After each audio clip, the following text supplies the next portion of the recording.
I was like, oh my God. Yeah, I know somebody. It's gonna be one or two women gonna be like, say that again for the people in the back. I don't think they heard it. I am saying this the best way possible. Everybody has different struggles.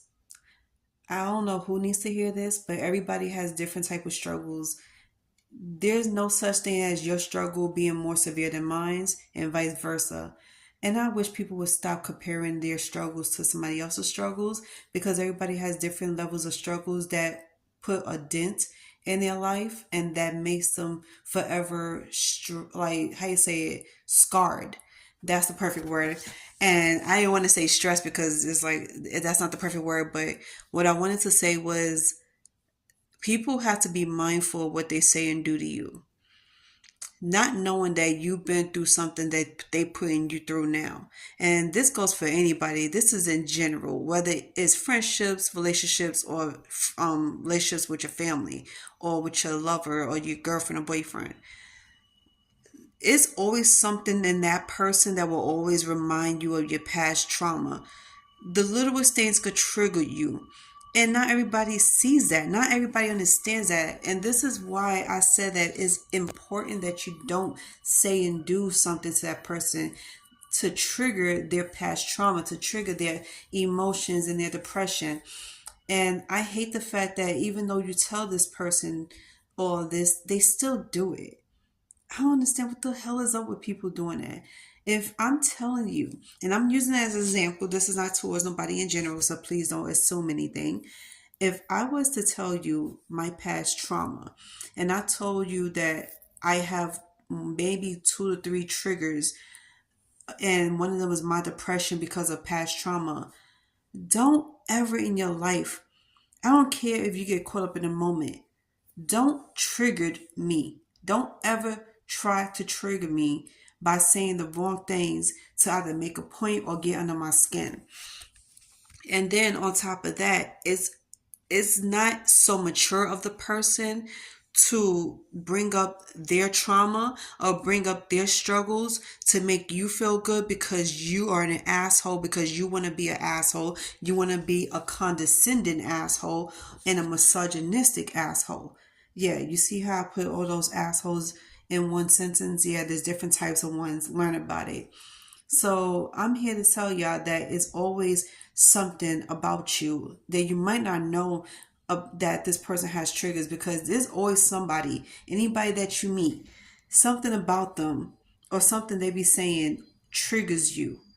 And it triggers you back to your trauma where you either been through something severe with your ex-lover or your committed partner, your family, whatever the case is, or even something you have been through with strangers. And there's always something. It could be the littlest things, whether how they talk to you, the words they say to you, or their actions. And I could tell you one of my triggers that I constantly um, kept getting from people's is the words they say to me. Oh, you're not that important.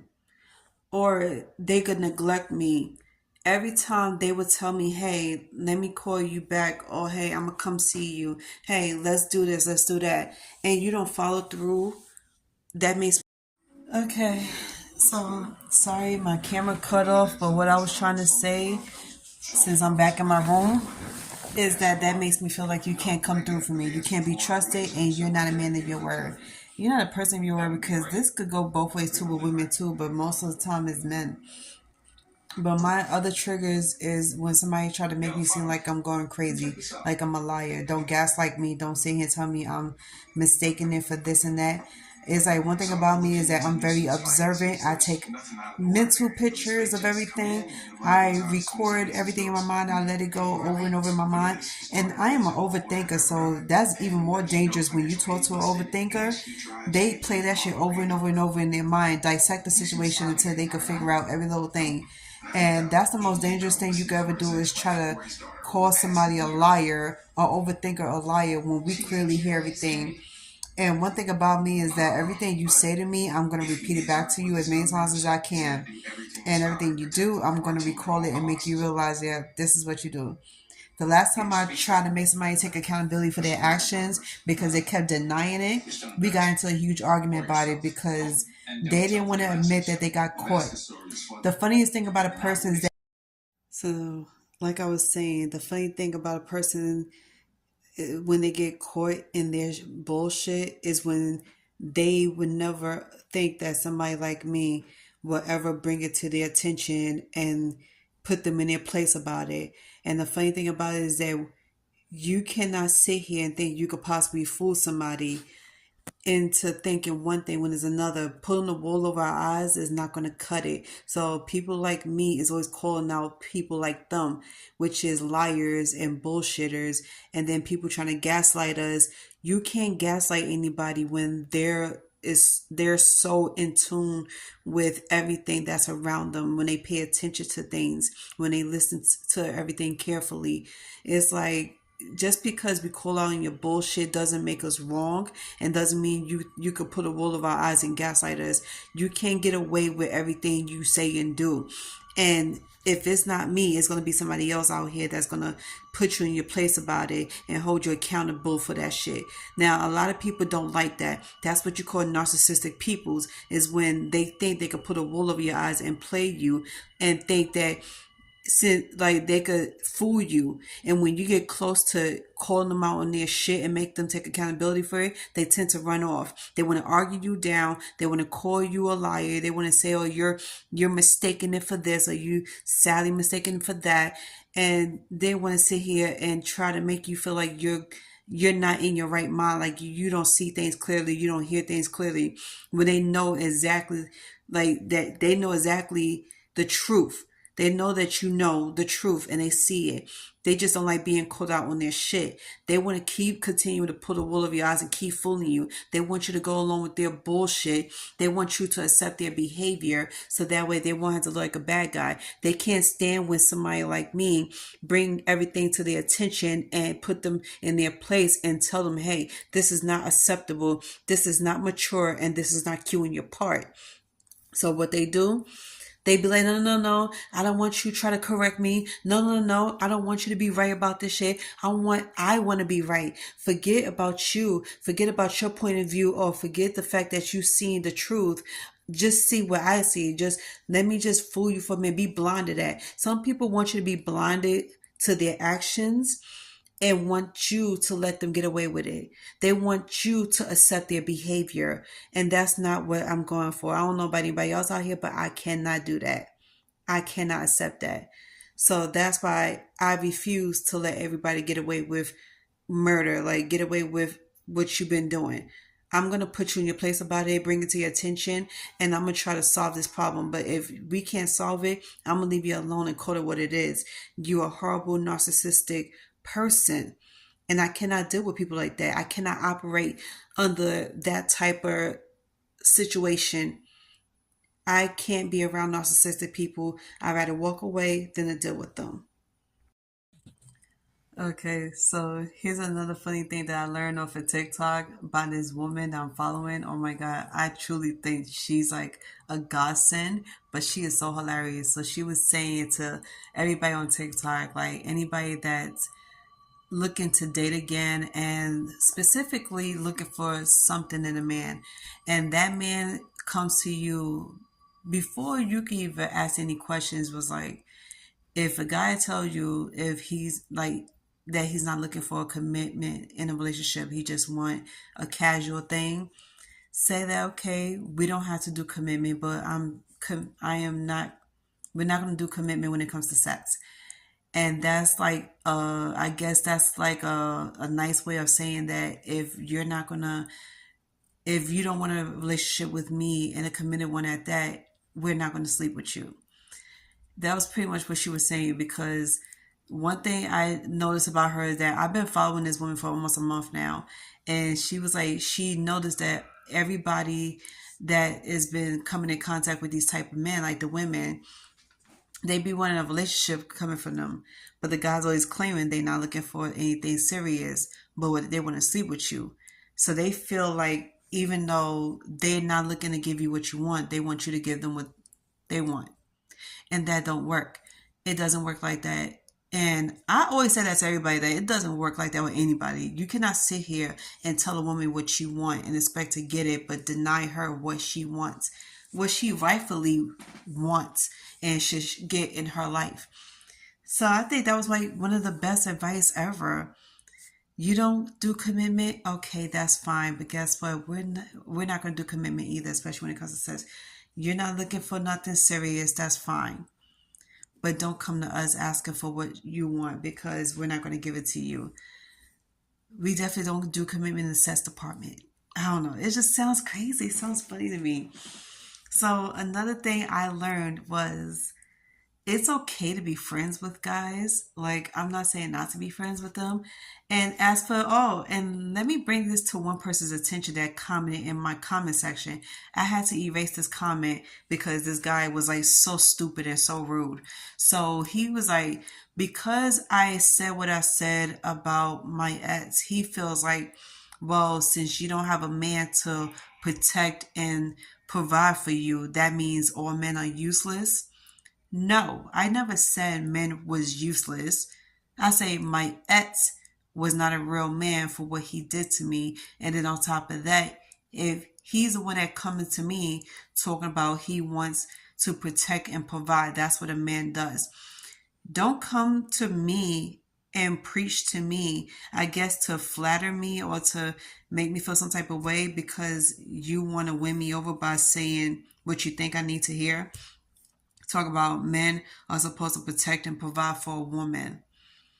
And any man that does not do that is not a real man. But neither is he because he never did that for me in the first place. So no, I don't think that men are useless. Even like deep down inside, I might feel that way sometimes about people, but I don't think all men are useless. I just think you're useless to me if you cannot protect and provide for me. So the reason why I said that, and it's for a good reason, and I'm sure a lot of people would agree with me on this. When you, it's like, okay, yes, we're looking for love. We want companionship. We want somebody to spend our time with, to make us feel warm and comfortable and fuzzy and love. We want somebody who's looking for the same things. You want companionship. We want companionship. You want somebody that you can occupy your time with and possibly want commitment down the road. That's fine and all. But don't lie just to get it. Don't lie in front and flex like you got something into just to impress us because it's not impressing us. And I said this to him once before. Don't try to flex and try to pretend you got something when you don't. And then two, if you're gonna sit here and spit this line to me of you're the man, so as a man you're supposed to protect and provide and you don't even do neither one, that makes you look bad. And guess what? I'm going to have to tell you to move on. Because one, we cannot survive off of love. This is not struggle love. I'm not looking for struggle love. And neither is any other woman out here. So, yeah, I had to go back to this woman to talk to her about this and to see what is her next step would be if she was in my position. And she made it clear on TikTok if she was in my position, she would not pursue that man anymore. She will move on to somebody that's better, that's about their shit, and that is a man of his word. And choices is what I live off of too. And I feel like I didn't have a choice with this man. So that's the reason why I also need to leave him alone, even though it was hard. But yeah, women cannot survive just off of love. And as a man, you're supposed to protect and provide for the woman. And there's another thing that I couldn't stand. I also say this on TikTok. Why should a woman have your baby in order for you to provide for her financially? Like, this could be a debate all at once, but the truth of the matter is, a woman should not have to bear your child in order for you to provide for her, in order for you to take her on dates and provide her with things that she needs, the necessities. And that's the bare minimum. So buying gifts for her is too much for you. Take her out on a surprise date is too much for you. Even having a date at home, cooking for her, too much for you. but you want her to do everything for you. You want her to give you what you want, satisfy your cravings, satisfy your fantasies, and physically give you what you need. But you don't want to give her shit. You know how many times I have been in relationships that it had that this all this happened where the man is always talking a good game, but he can't walk the walk. He could talk the talk, but he can't walk the walk. And it blows my mind to see how many guys out here try so hard to convince me that they're the right one for me, and they turn out to be the wrong one. And granted, I might not be mad about y'all, but I'm disappointed that you made it a habit to doing it. I'm disappointed that you sat here and filled my head up with lies and got my hopes all up, and you didn't come through. There's nothing worse that could come from a woman than the disappointment in you. And if that doesn't bother you, then I know for a fact that you are heartless, you cold on the inside, you have a heart made of ice, and you just don't give a damn about her. It's all about you. And this is why so many women out here is bashing men now, because men are coming off as being ice cold and rude and disrespectful, selfish and cold hearted.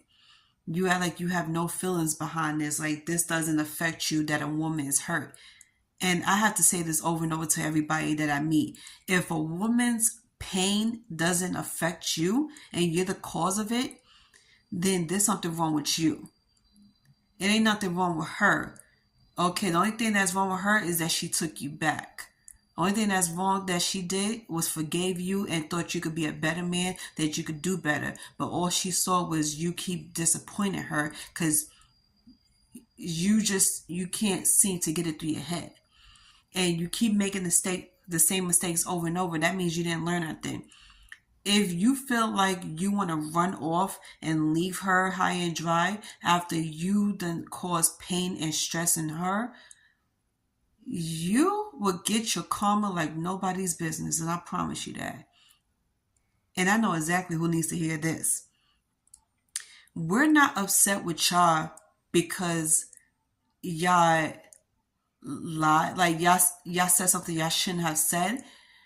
We're upset with y'all not because you left us or you left us on red or any case that matter. We are upset with y'all because y'all promised us something. You made it a habit to prove to us that you cannot be the man that we need you. You made it a habit of keep breaking our hearts and to keep lying to us, and then had the audacity to try to keep stringing us along until you found something better.